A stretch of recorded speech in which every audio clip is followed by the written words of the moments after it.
Nota pembelaan ini awalnya hendak saya beri judul "Pembelaan yang Sia-sia", karena di tengah hinaan, caci maki, olok-olok serta tekanan luar biasa dari semua pihak terhadap saya dan keluarga, Ferdy Sambo merasa sidang pembelaannya sia-sia, sebut publik bakal mencaci maki dan menghinanya. Ferdy Sambo mengatakan sidang pembelaannya bakal sia-sia karena publik tidak percaya. Hal ini diungkapkan dalam sidang pledoi di Pengadilan Negeri Jakarta Selatan pada Selasa 24 Januari 2023. Kata Ferdy Sambo, ia sering frustasi usai memberi pembelaan di persidangan. Ferdy Sambo mengeluhkan caci maki yang diterima usai menjadi tersangka kasus pembunuhan berencana terhadap Yosua Huta Barat. Ia pun mengaku frustasi dan putus asa karena hal tersebut. Awalnya Sambo menyatakan nota pembelaannya terhadap kasus pembunuhan Brigadir J sia-sia, sebab ia terus dicaci maki hingga mendapatkan tekanan luar biasa yang membuatnya frustasi dan putus asa. yang begitu penting untuk menentukan keputusan yang adil bagi semua pihak, tidak terkecuali bagi saya selaku terdakwa.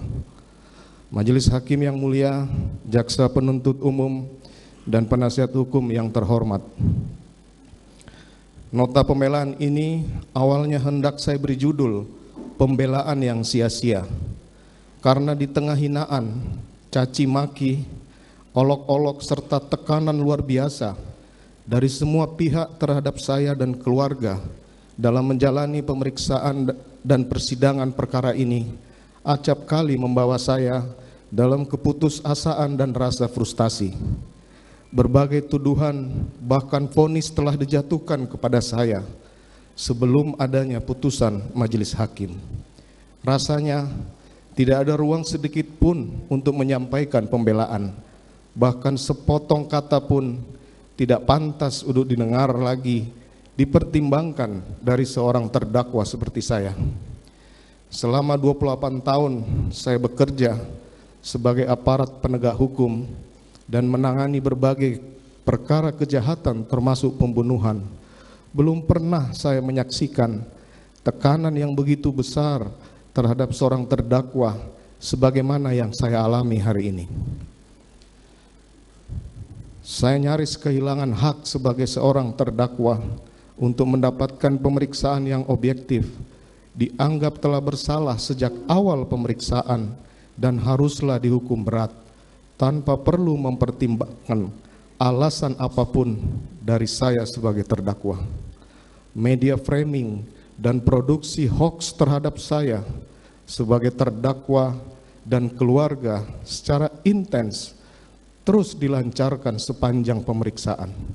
Berikut tekanan massa baik di dalam maupun di luar persidangan yang kemudian telah mempengaruhi persepsi publik, bahkan mungkin mempengaruhi arah pemeriksaan perkara ini, mengikuti kemauan sebagian pihak, termasuk juga mereka yang mencari popularitas dari perkara yang tengah saya hadapi.